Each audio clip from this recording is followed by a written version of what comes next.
सबकी नसीब ना हो। ताली बजा के अपने भाई का आशीर्वाद दे दीजिए।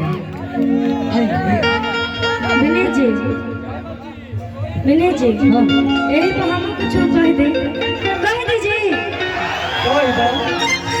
कि जरा से पानी की चाहत में बहुत कुछ छूट जाता है और नदी का साथ देते हो तो समंदर रूठ जाता है और प्यार लिखने लिखाने में बहुत आसान है विनय जी, प्यार को निभाने में अच्छे अच्छों का पसीना छूट जाता है। एगो हम के बात बताओ, ये कहली है कि नदी का साथ देती हूँ समंदर रूठ जाता है।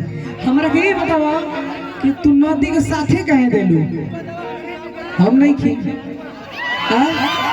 नहीं है जब नदी हवा तो समंदरी लोग है। अब तो हर हम साथ दिन तो ये लोग रूठ जाए ना, सही बात है।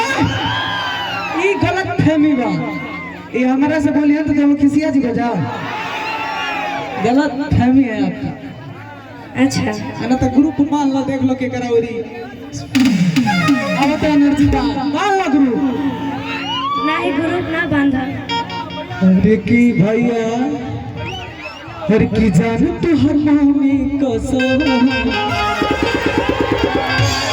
कि हम में के ना होई।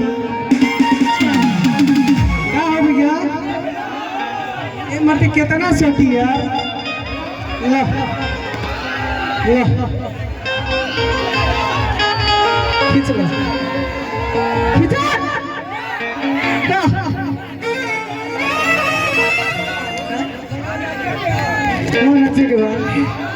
सुना भी नहीं, तू हमें के ना हवा लेकिन हम जानते हैं तू केमे के हवा जी। तो हर दिल हो की चार जा कि कतहू लगा देला। ई ढेर जना तो नहीं, हमार दिल हो कि चार्जर कहीं लगा ली ना, और क्या लड़का कहीं भी लगा लेना सब कहो। लड़की कहाँ लगा ली लो, लेकिन लड़के सिर्फ एक लोग से लगावे सर, लेकिन वो धोखा देके चल जाना सर।